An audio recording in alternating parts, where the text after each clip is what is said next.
User-generated content, or UGC, has become a popular business model for social media companies operating online.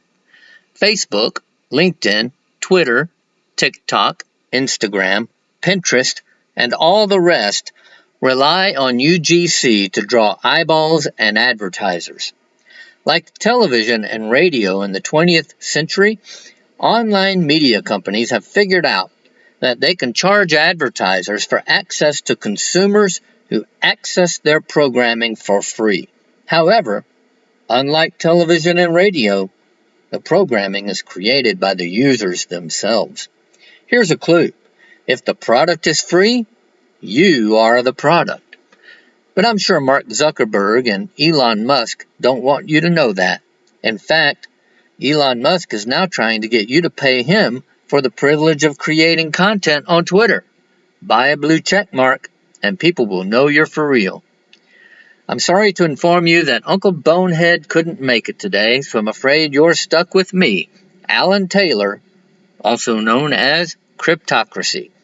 The following recording is a chapter from my book, Web3 Social: How Creators Are Changing the World Wide Web, and You Can Too.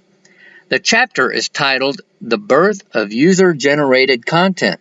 Take a journey with me to the early web, and I'll introduce you to the first platform that drew users in by allowing them to create their own content for free. The platform made money, but its users didn't. That business model has been adopted by the current slate of social media platforms that are making billions of dollars off of your content right now. As a content creator, that's important to me because I think content creators should be paid for their work. Instead, Facebook promises you access to other users that you have to convince to trust you. At the end of the day, Facebook makes money while you beg your friends for handouts. Without further ado, I give you the birth of user-generated content.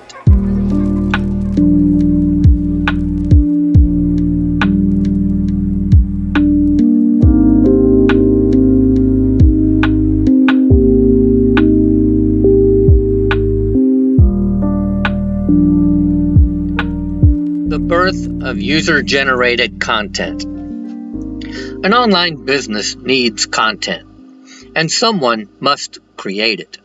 That happens in one of three ways: internally, through freelancers on the open market, or user-generated content.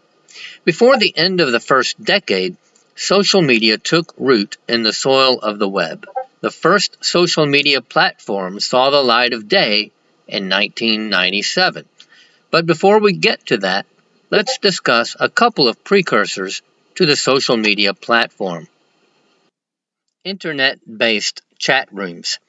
While IRC, Internet Relay Chat, was created in 1988, it can rightly be called the forerunner to Internet-based chat rooms. It wasn't long before Internet users could chat in real time. Work on a new Internet programming language called Java, developed by Sun Microsystems, began in 1991.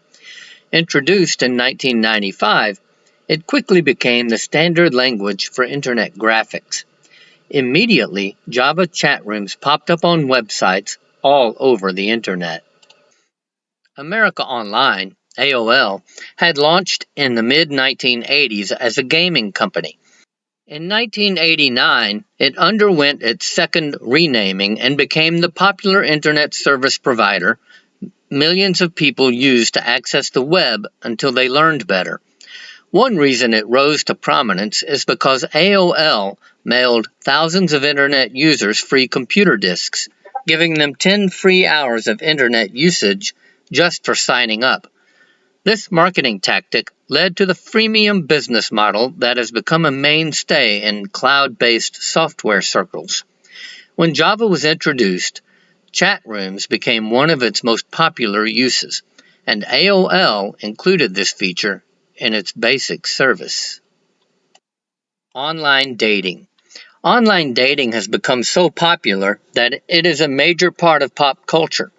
As early as 1998, the movie You've Got Mail, starring Tom Hanks and Meg Ryan, featured a comedic look at relationships that begin by email. While email itself isn't a social medium, the protagonist's email relationship in this popular flick begins when the two meet in an internet chat room.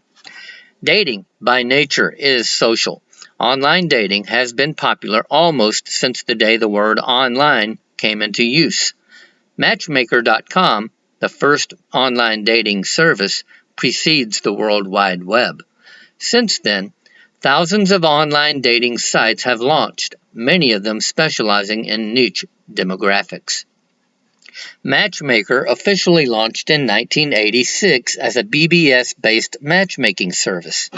In 1992, the company began providing its services by Telnet, an early communications protocol that used TCP/IP.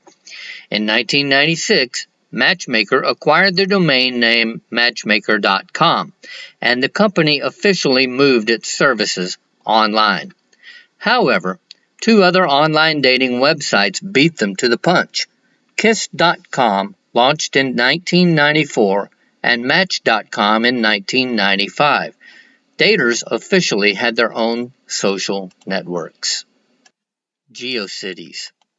In November 1994, a web hosting service called Beverly Hills Internet launched and quickly rebranded as GeoCities. Organized into neighborhoods with names associated with real-world locations, users could build a free website. It was the first successful website that relied entirely on UGC for monetization. GeoCities took off like a Lockheed Blackbird. By 1997, it was the fifth most popular website online and had 1 million users. It was so successful, it inspired competitors. Users chose neighborhoods based on the type of website they wanted to build. For instance, in Area 51, users could post content related to science fiction, fantasy, and conspiracy theories. Can you imagine anyone encouraging conspiracy theories? Athens was dedicated to content related to teaching, education, reading, writing, and philosophy. Capitol Hill was for politics and government. All told, there were 29 neighborhoods with names like Soho, Broadway, Hollywood, Madison Avenue, Motor City, Napa Valley, Nashville, Paris, Silicon Valley, Sunset Strip, Wall Street, and Yosemite. GeoCities went public in 1998. Yahoo purchased it a year later for $3.57 billion in stock. Shortly after, popular interest began to decline, and Yahoo shut it down in the U.S. in 2009. GeoCities represents the transition from Web 1 to Web 2. It was built on Web 1 tools, but its community-oriented features made it a precursor to Web 2, giving rise to UGC, and turned social networking into something practical for people who wanted to have a website. At its peak, the web was ready to make its transition to interactive glory. Before that could happen, the first wave of internet venture capitalists would have to lose their shirts. The rest learned valuable lessons for the next phase. As the dot-com bubble popped, curious entrepreneurs continued to develop business models based on the latest web-based technologies. GeoCities proved that UGC could be used to monetize a platform-as-a-service business. But to catapult user-generated content to the nirvana that it is today for the Mark Zuckerbergs of the world, there needed to be more robust technology. Never fear, someone is always willing to fill an order.